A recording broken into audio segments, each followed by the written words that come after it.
Ce que ça signifie pour nous, c'est l'espoir de tout, comme vous l'avez dit, du pays, de toute cette génération de Congolais qui n'ont pas eu la chance de voir leur équipe dans une Coupe du Monde. Ça représente aussi le travail qu'on a initié depuis 3 ans maintenant, puisqu'on a commencé nos qualifications en 2023. C'est des longues qualifications. Et voilà, on est face à la dernière marche, qui est souvent la plus difficile. En tout cas, tout le monde est conscient que le match de demain, on le jouera d'abord pour l'ensemble du pays et tous ceux qui nous ont soutenus.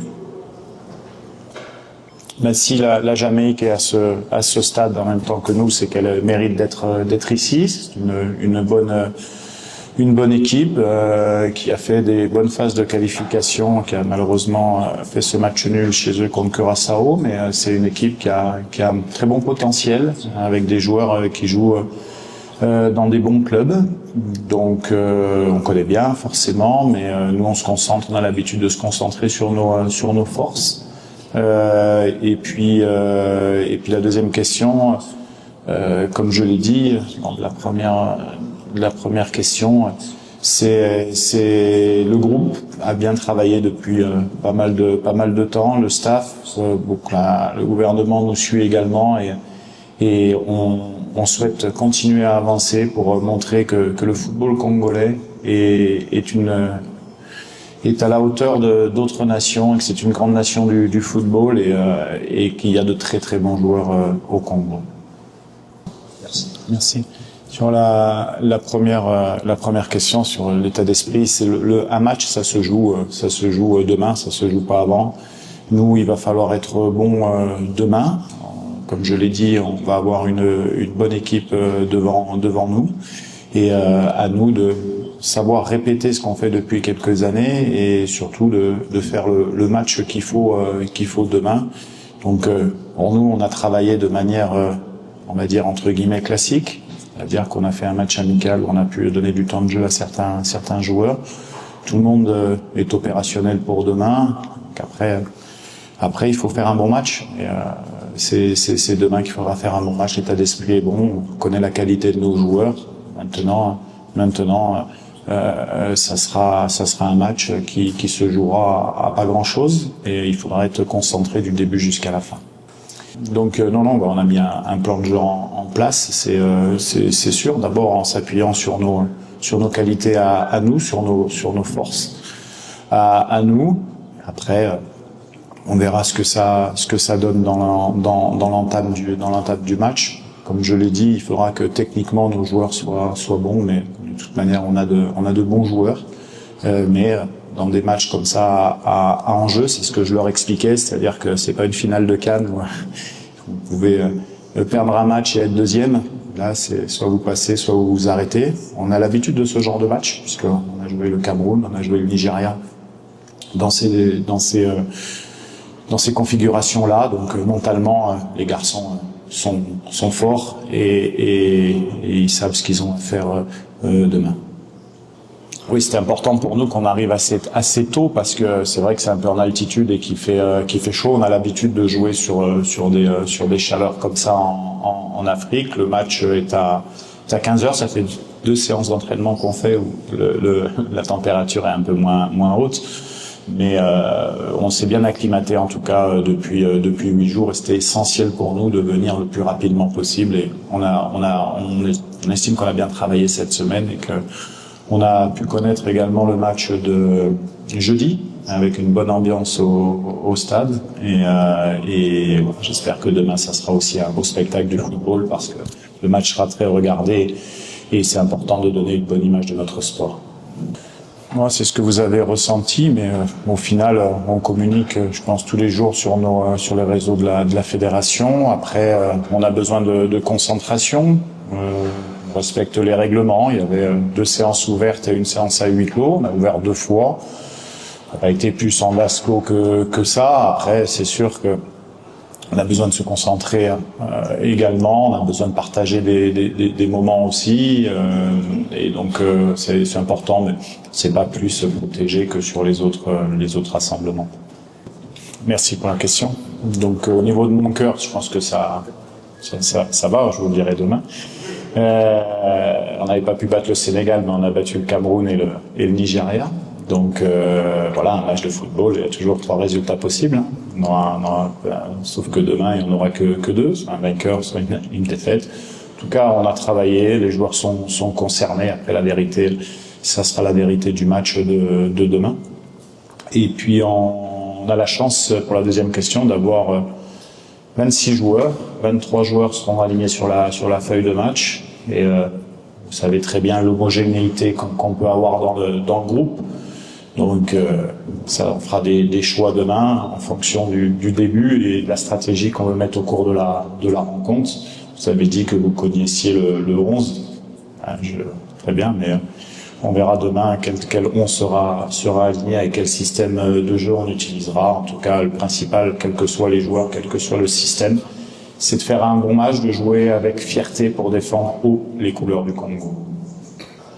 Non, je pense que si tout le monde est là, c'est que tout le monde peut débuter la rencontre en fonction des choix qu'on va faire. Si on estimait que les joueurs ne pouvaient pas nous apporter quelque chose pour son match, on ne l'aurait pas sélectionné.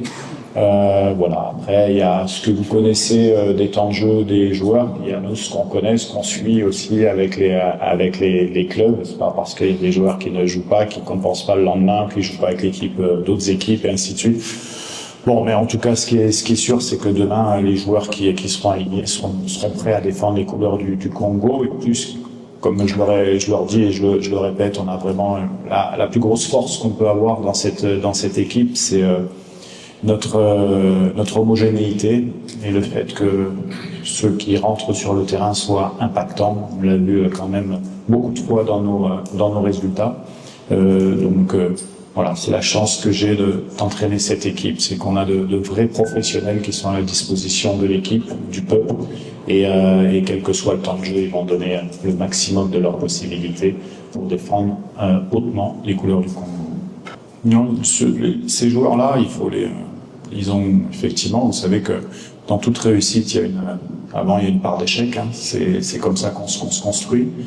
Ils ont beaucoup appris de ces matchs. Je me rappelle quand j'avais commencé il y a 3 ans et demi, bientôt 4 ans maintenant, ce projet, c'est parce que j'avais discuté avec eux et qu'eux voulaient absolument laver cet affront et connaître une Coupe du Monde dans leur carrière. Et ça, c'était une force pour nous, une force mentale extraordinaire. Je vais pas refaire l'historique des Cédric Bakambu, des Chancel, d'autres joueurs qui ont connu ça. C'est vraiment une chance pour moi de les avoir, pour le Congo, d'avoir ces battants là et mentalement, je peux vous dire qu'ils sont très très très déterminés pour le match de demain et qui transpirent leur leadership sur l'ensemble du groupe. On va aller étape par étape. Le principal, c'est de se qualifier. On va avoir une bonne équipe de la Jamaïque devant nous qui auront les mêmes objectifs que nous. On se concentre sur nous. On sait que la route a été très difficile pour être ici, que le parcours a été compliqué, qu'on a enlevé des batailles très très dures pour en arriver là. Donc chasseuse en son temps et à nous de faire un bon match, parce qu'à ce niveau-là, il faut faire un bon match pour gagner. Oui, quand on fait ce métier-là, que ce soit entraîneur ou joueur, on est habitué à ce genre de pression. On a su bien la gérer sur les derniers matchs pour en arriver là. Nous, ce qu'on souhaite, c'est avant tout amener cette qualification pour le peuple congolais. Donc, c'est une énergie qu'on sent, c'est une énergie qui nous pousse à nous dépasser. Et pour moi, c'est une énergie positive. C'est ça. C'est bien sûr, mais là, le jeu est fait d'erreurs de toute manière. Hein. Le jeu est fait d'erreurs. Sur la dernière CAN, on a joué 4 matchs. On a pris 2 buts, moins la dernière minute et un contre le Sénégal. Donc je dirais que globalement, il y a eu des erreurs, c'est vrai. Donc on a analysé tout ça, on a essayé de le rectifier. Après, l'équipe généralement qui gagne le foot, c'est l'équipe c'est pas celle qui fait pas d'erreur, c'est celle qui arrive à corriger son erreur le plus rapidement possible. C'est ça qui est important. Donc il faut être conscient d'accepter tout ça, d'aller vers l'avant, que ça soit positif. Vous connaissez la qualité individuelle de nos joueurs. Si on arrive à avoir un bon collectif demain, à faire une bonne entame, ça va nous faciliter les choses. Mais voilà, un match de foot et reste fait d'erreurs. Il faut en faire le moins possible, c'est sûr, mais surtout bien réagir quand on en fait. L'état d'esprit est important, le mental aussi, la gestion des temps de jeu également, parce que on n'aura pas simplement des temps forts, il y aura aussi des temps faibles à gérer parce qu'on a une très bonne équipe de la Jamaïque avec beaucoup de vitesse sur les côtés. Donc voilà, mais on a quand même fait pas mal de matchs ces dernières années de très haut niveau pour aussi connaître de quoi on est capable. Pour la première question, on est très content avec les attaquants qu'on a. On a la chance d'avoir des attaquants qui sont très prolifiques dans leur club, à l'image de Benza, à l'image de Wissa, à l'image de Bakambu. Et si en sélection, on n'a pas beaucoup de temps à travailler. On est parti sur un projet où les joueurs ont assimilé beaucoup de choses tactiques, de principes de jeu offensif, défensif, et on est satisfait et on sait que on va pouvoir compter sur eux pour demain. La deuxième question, c'est au niveau de la Jamaïque. Même si on se concentre beaucoup plus sur nous, il est évident que à ce niveau-là, en tant que professionnel, on a une structure qui travaille bien sûr autour de moi. On connaît bien cette équipe. Après, l'équipe qui a évolué contre la Nouvelle-Calédonie, c'est le coach qui a décidé. Je ne sais pas s'il a fait tourner ou s'il y aura du changement. En tout cas, on connaît l'ensemble de l'effectif. Et nous, ce qui nous importe, c'est de faire un bon match. On sait que quand on fait des bons matchs, on est difficile à jouer. Après, le scouting de l'adversaire fait partie à très haut niveau des éléments pour préparer un match, même si, comme je le dis, on se concentre beaucoup plus sur notre équipe. Thank you, Coach Azab. This concludes our press conference. We'll be back at 4:15 for Jamaica's press conference. Best of luck. Merci. See you tomorrow.